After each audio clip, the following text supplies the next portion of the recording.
신뢰 훼손인 것 같아요. 그러니까 기축통화가 유지해야 될 요건이 신뢰성과 유동성인데 지금 신뢰성이 흔들리고 있는 양상이고 외환시장의 모든 이야기를 풀어봅니다. 환장 톡! 최근 달러 지수가 급락하고 있습니다. 트럼프 당선 이꼴 강달러라는 기대가 훼손되고 있는데요. 오늘 이 시간에는 달러가 왜 빠지는지, 앞으로 무엇을 봐야 하는지 이야기해 보도록 하겠습니다. 최근 달러 지수가 정말 급락하더라고요. 네, 저희가 4월 전망했을 때와 다르게 분위기가 굉장히 급반전을 하고 있습니다. 차트 한번 보시죠. 달러 지수가 그야말로 흘러내리는 그런 모습으로 이렇게 단기간에 한 3개월 정도에 10% 빠진 건 굉장히 이례적인 상황이라고 볼 수가 있을 것 같습니다. 네. 위안화는 좀 다른 흐름이네요. 그렇죠. 위안화는 오히려 상호관세 발표되고 할 때 금융위기 변동환율제 도입 이후에 최고치를 찍는 그런 모습을 보여서 달러 지수랑 좀 확연하게 다른 그런 모습입니다. 일단 트럼프 취임 전까지 보시면은 달러 지수가 계속해서 올라가는 걸 보실 수가 있죠. 한 10월부터 거의 3개월 가까이 달러가 올랐다가 1월 중순부터 이제 내리기 시작을 했습니다. 그러니까 1월 달 같은 경우는 관세 우려 시장에서 너무 많이 반영했다라는 거 하고, 그 다음에 미국 지표가 좀 둔화되는 그런 모습을 보였던 부분이 영향을 미쳤다면, 그 차트에서 첫 번째 꺾이는 부분이 이제 독일의 결심과 관련된 그런 변수입니다. 독일이 재정 제한을 완화하면서 유로화가 아주 강력한 반등을 시작을 했고요. 그것 때문에 달러 지수가 빠졌다면 4월 달 들어서 달러가 급락을 하고 있는 것은 미국의 신뢰, 상호관세 이후에 여러 가지 미국 금융시장 흔들리는 것과 계속 맞닿아 있는 그런 모습인 것 같습니다. 오른쪽은 이제 달러원 차트입니다. 네. 달러원 어떤가요? 잘 버티고 있네요. 버틴다는 표현이 옳진 않지만. 네. 위안화보다는 그래도 달러 지수 하락에 좀 동반을 하긴 했는데, 그래도 달러 지수랑 비교하면 정말 좀 미미할 정도로 조정을 받고 있는 그런 모습이죠. 1480원대를 찍기도 했었죠. 그렇죠. 위안화가 고점 찍을 때 달러 원도 1487원대까지 올라가면서 우리 역시 금융위기 이후에 최고치를 찍은 모습이었습니다. 최근에 이제 1410원대까지 떨어지기도 했습니다만은 달러 지수에 비해서는 굉장히 좀 차별화된 모습을 보이고 있죠. 그래서 지금 방금 또 올라온 차트가 N1과 유로원 차트입니다. 네, 엄청나게 올랐네요. 유로화가 1,600원대. 네, 1,500원 부근에서 1,650원 부근까지 갔으니까 거의 10% 가까이 우리가 유로화 대비 절하가 되는 그런 모습입니다. 네. 유럽 여행 혹시 갈 계획 있으신가요? 못 갈 것 같습니다. 일본도 너무 많이 올라가지고. 그렇죠. 그나마 엔화가 과거 평균 대비로는 좀 낮아서 아직은 갈만한데 유로원은 지금 금융위기 이후에 거의 최고치이다 보니까 유럽도 여행 가는 게 좀 상당히 쉽지 않을 것 같습니다. 근데 사실 이제 트럼프 당선됐을 때 대부분 달러가 강해질 거라고 늘 얘기를 했었잖아요.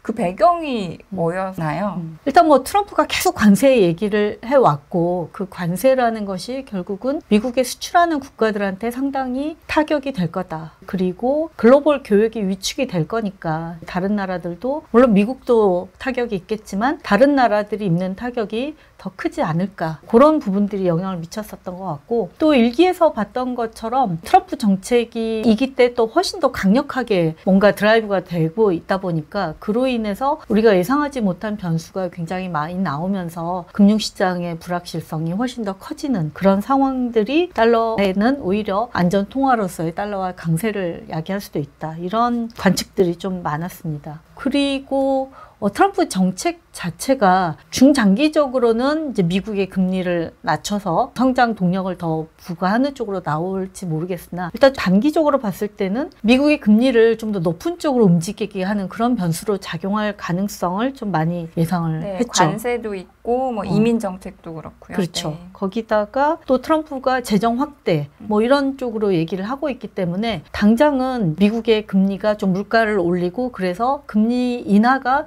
다른 나라보다 좀 늦어질 수 있다라는 그런 기대 이런 것까지 연결이 되다 보니까 좀 달러화를 강세 쪽으로 보는 시각을 뒷받침하는 그런 재료로 작용을 하기도 했고요. 여기에다가 이제 미국 예외주의가 지속될 가능성도 시장에서는 계속 좀 높은 비중으로 보고 있었던 것 같습니다. 2021년 그러니까 코로나 이후로 외환 시장에서 가장 많이 언급됐던 테마 자체가 미국 예외주의잖아요. 네, 맞습니다. 미국이 노동 생산성도 좋고 그다음에 기술 혁신도 좋고 또 정부가 적극적으로 지출을 하고 이런 삼박자가 맞아 떨어지면서 코로나의 타격을 거의 입지 않고 굉장히 높은 성장률을 구가를 했었는데 이러한 부분이 결국 트럼프 행정부가 미국을 더 강하게 만들겠다라고 얘기를 했기 때문에 결국 미국이 다른 나라보다 높은 생산성을 더 유지할 수 있는 그래서 미국 예외주의를 유지시켜주는 그런 쪽으로 작용할 거라는 기대도 작용을 했던 거죠. 정리해보자면 트럼프 정책의 불확실성, 두 번째로는 높아질 금리, 세 번째로는 미국 예외주의 유지 이렇게 정리해볼 수 있을 것 같습니다. 네, 그렇죠. 금리가 꼭 높아진다기보다도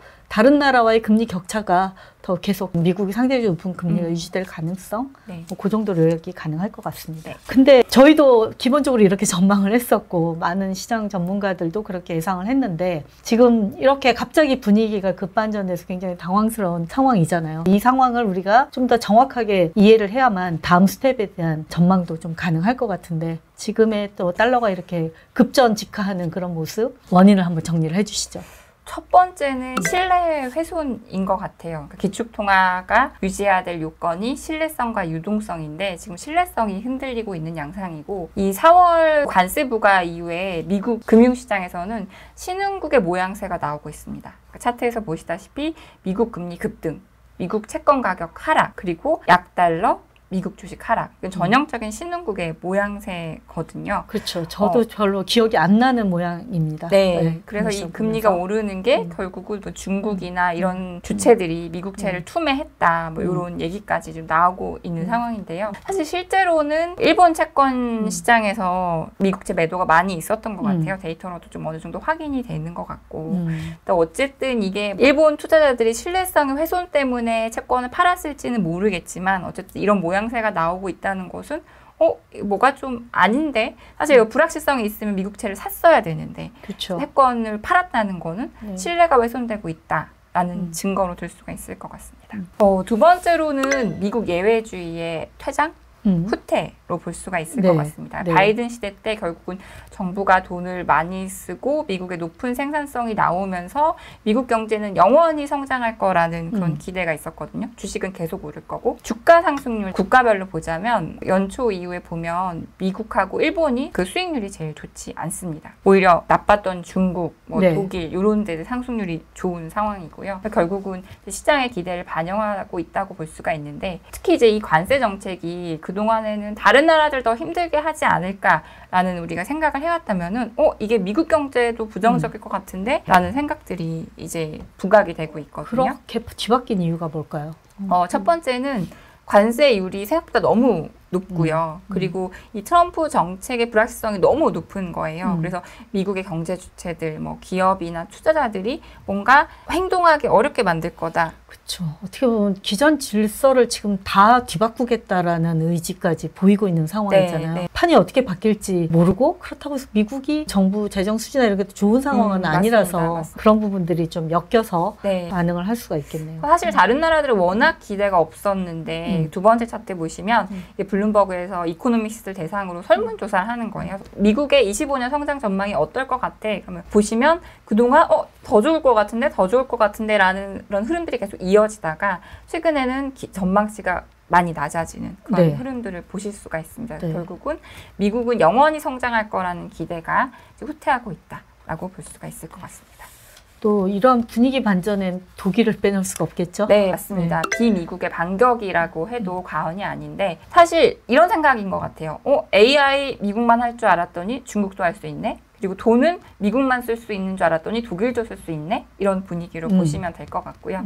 일단 딥시크가 있었고 독일이 사실 돈 좀 제발 써 했는데 그동안 참고 있다가 드디어 중대 결심을 하면서 우리도 돈을 쓸 거야 이렇게 얘기를 했습니다. 이 두 가지가 가장 큰 포인트였고 사실 관심이 없으시겠지만 일본에서도 상당한 변화들이 나타나고 있습니다. 일본 하면 저물가, 저금리, 저임금에 대한 인식이 큰데 23년 이후로부터 임금 상승률이 꽤 높아지고 있거든요. 그러니까 결국 일본이 그동안 추구해왔던 높은 임금, 높은 물가, 높은 소비 이것의 선순환이 나타나면서 임금 상승률이 올해 한 5, 6% 나올 것 같아요. 야, 네. 엄청나네. 네. 우리나라보다도 훨씬 높네요. 네, 맞습니다. 그래서 이제 일본도 금리를 올릴 수 있고 실제로 올리기도 했고 이런 인식이 나타나면서 이제 비미국이 그 반격이 여기저기서 나타나고 있는 상황이다. 네. 미국 아니라도 투자할 때 있다. 이런 네. 인식이 나타나고 있습니다. 네.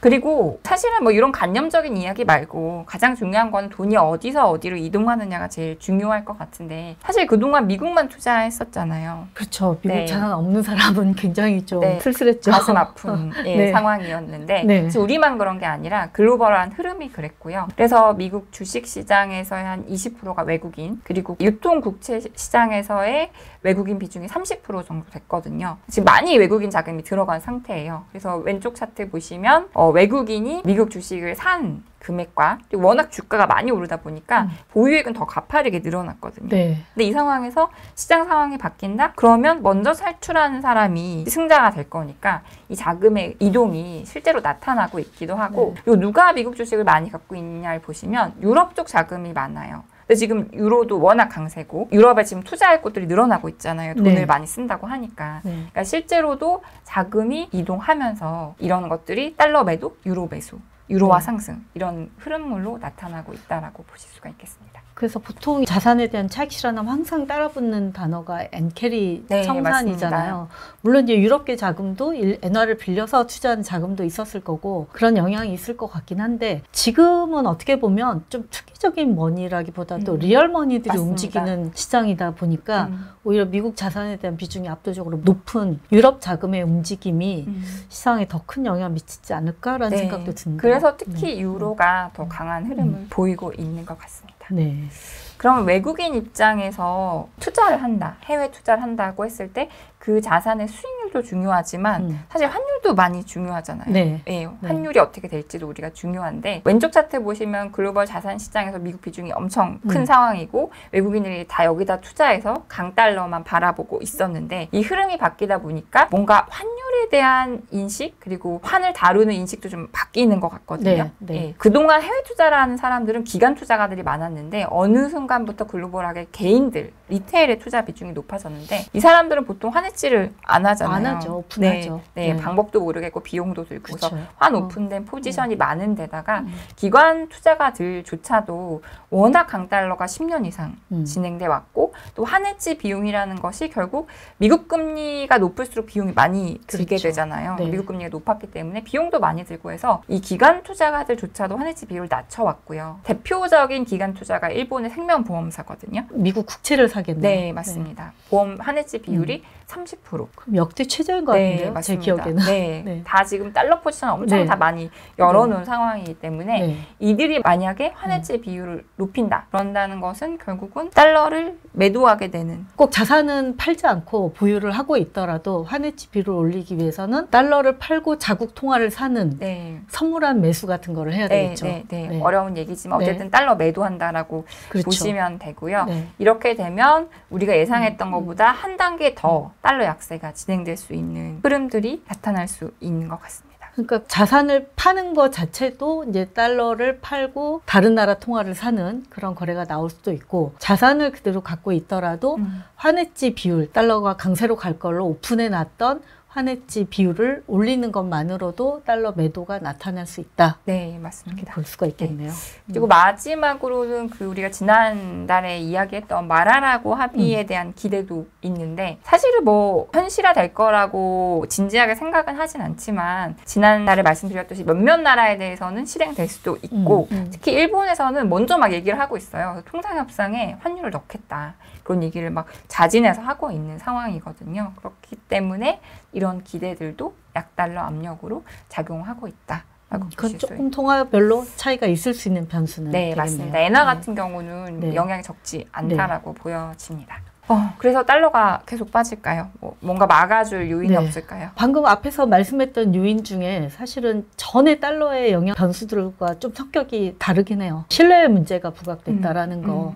그 다음에 플로우가 자금의 흐름이 좀 변화를 조짐을 보였다는 거예요. 자금은 흐름이 변화하는 거는 한번 바뀌면 상당 기간 그게 집행이 이루어지다 보니까 단기간에 달러 약세가 딱 끝난다 이렇게 보기는 그거보다도 좀 더 지속될 가능성에 무게를 두는 게 맞다고 생각은 듭니다.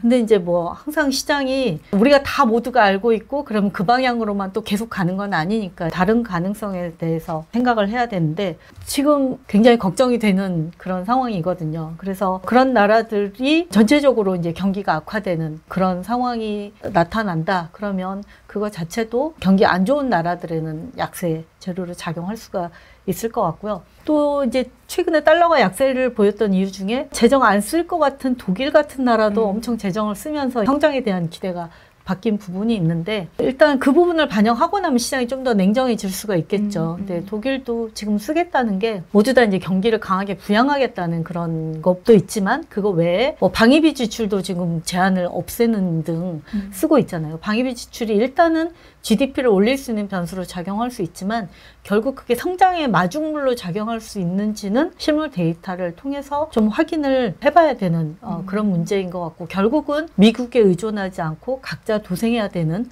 그런 상황을 맞닥뜨리기 때문에 그런 상황 속에서 얼마나 자생력을 갖고 잘 갈 수 있느냐를 시장에서 좀 분별하는 그런 흐름이 나오지 않을까라고 생각을 합니다. 또 미국 경기 침체 확률이 높아지고 있는데 그 달러 스마일이 작동하진 않을까요? 그러니까 달러 스마일은 결국 미국 경기가 너무 나쁘거나 너무 좋으면 달러가 강세로 간다는 건데 달러 스마일이 작동하진 않을까요? 지금은 미국 경기가 안 좋을 것 같아요. 어떻게 보면 스마일의 다른 나라 경기는 상대적으로 좋고 미국 경기는 예상보다 나빠지고 하면서 요 달러가 빠지는 구간에 있을 수 있는데 미국 경기가 더 예상보다 나빠지거나 아니면 다른 나라의 경기도 굉장히 좀 침체 양상을 보이면서 나쁜 쪽으로 흘러간다. 그러면 어느 정도의 달러 스마일은 발동할 수밖에 없지 않을까. 즉 미국 경기가 예상보다 더 나빠지고 다른 나라 경기도 같이 침체에 들어갈 확률이 높아지면 달러 지수가 오히려 반등할 수 있는 안전 통화로서의 그런 역할도 과거만큼은 아니지만 일부 나오지 않을까라고 생각을 합니다. 그럼 우리가 이제 최근에 달러 약세 관련해서 여러 가지 변수들을 짚어봤는데 결국 시장이 또 지금 우리가 이제 알고 있는 변수와 그거에 대한 또 다른 대응과 반작용에서 시장이 다른 경로를 갈 수도 있는 거잖아요. 그런 관점에서 볼 때 우리가 좀 어떤 변수들을 짚어볼 필요가 있을까요? 크게 두 가지인데요. 첫 번째는 트럼프 행정부의 기조 변화입니다. 사실 너무 신뢰가 깨졌기 때문에 뭔가 개선시키는 데는 한계는 있을 것 같긴 한데 지금 뭔가 관세를 낮춘다거나 아니면 동맹국들한테 좀 손을 내민다거나 이런 가능성이 있어 보이긴 하거든요. 근데 다만 이 기본 관세 10%는 유지가 될 것 같아서 게임 체인저가 될 것 같지는. 트럼프도 가오가 있는데 기본 관세는 할 것 같은데요. 더 관심 있게 보는 것은 연준의 등판 시기입니다. 그러니까 사실 파월 의장은 일단은 나는 금리 인하까지 오래 기다려 보겠다라고 계속 얘기를 하고 있는데 자기의 예기와는 다르게 경기 침체가 안 왔는데 당장 징후가 없음에도 불구하고 연준이 등판을 하게 되면 달러가 좀 많이 빠질 것 같아요. 어떤 측면에서 빠진다고 첫 봐야 될까요? 번째는 결국은 트럼프 대통령의 압박 때문에 금리를 내렸다라는 인식이 있을 수 있고 결국은 연준의 독립성 훼손에 대한 문제가 나올 수가 있고요. 두 번째는 물가가 높음에도 불구하고 금리를 내렸다? 그러면 실질 금리를 더 낮출 수 있거든요. 그렇기 때문에 달러의 하락 압력으로 작용할 수 있어서 결국은 연준이 언제 나오느냐가 사실 달러와의 상당히 중요한 변수가 될 것 같습니다. 그런 부분들 보면서도 그래도 참 한 번 깨진 신뢰를 다시 이어붙이기는 또 쉬운 일은 아니라서 이 부분을 어떻게 좀 수습을 해갈지 쉬운 경로는 아닐 것 같다는 생각은 드네요. 네. 최근에 환율이 빠져가지고 달러 예금이 다시 증가하고 있다는 얘기를 기사를 봤습니다. 네, 이런 글로벌한 흐름들을 좀 참고하시면서 앞으로 의사결정 더 신중하게 하시면 좋을 것 같습니다. 저희가 준비한 내용은 여기까지고요. 오늘 시간 관련된 내용이랄지 아니면 환율 관련돼서 어떤 내용이라도 궁금한 점 있으면 댓글 남겨주시면 저희가 답변을 해드리도록 하겠습니다. 그럼 다음 시간에 또 봐. 환톡!